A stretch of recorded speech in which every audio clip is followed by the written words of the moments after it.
analyse bu pertinent bi nga xam ne Sa Ndiogou daan na koy amal Macky Sall bi mu yoree réew mi première tabaskeem posé nañ ko question boobu noonu dégg ngeen li mu si tontu moom mel ni nag jamono bii foofu la ñu toll ak gouvernement bi nga xam ne nag ñoo fi nekk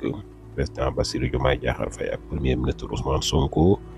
ñuy wax que ne dëkk bi amul xaalis ndaw ñi jamono bi amuñu xëy amuñu ngontu ba sax li fi xewoon mu ngi commencé xew mooy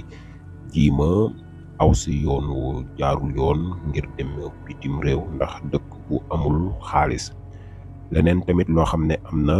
mu nekk analyse bi nga xam ne def na ko si kàddu yi nga xam ne Pape Matar Diallo yëkkati woon na ko di wax que ne nag ministre bi lii nga xam ne nag def na ko wala ñu ngi ko bëgg a def nar ko voté fële sa assemblée nationale mu nar nekk ab loi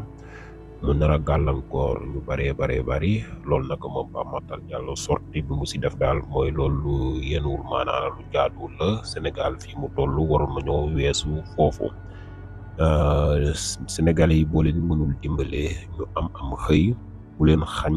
si lu ñu nekk di si suturul di si amam xëy ak kon mën ni demee nga jàppale leen si loolee nga xam ne nekk nañ si ngir mu gën a avancé daal moo gën nar koo tëj mu nekk nag loo xam ne tamit nekk na lu am solo gannaaw kàddu yooyu nga xam ne Pape Matar Diallo yëkkati na ko dégg ngeen sorti si amaat ak jàngat yi nga xam ne nag lu bari daan nañ ko si amal.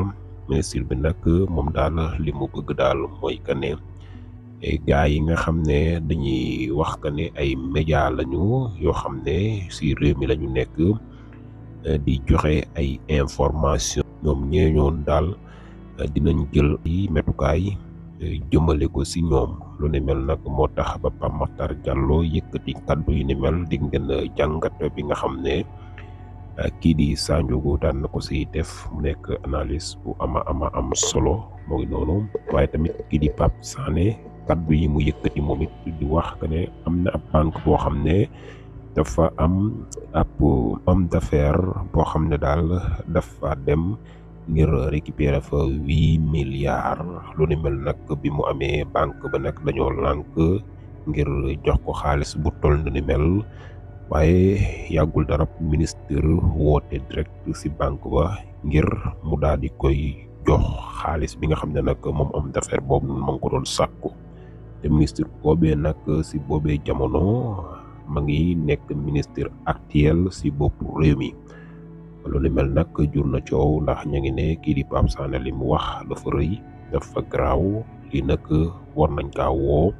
bu daal di koy leeral moom sax nag bañul ñu woo ko ndax nee na li mu wax dawu si daayu si bu ñu ko woowee dina ko leeral ba mu leer naññ nekk ay kàddu yi Pape Sané mu nekk nag loo xam ne daal dina yéeme lool te doy waar ñàkk des na si ñëwaat si yeneen i xibaar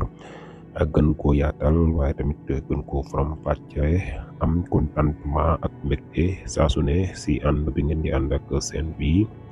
Buzz M TV la chaîne des patriotes jaa ngeen jëf.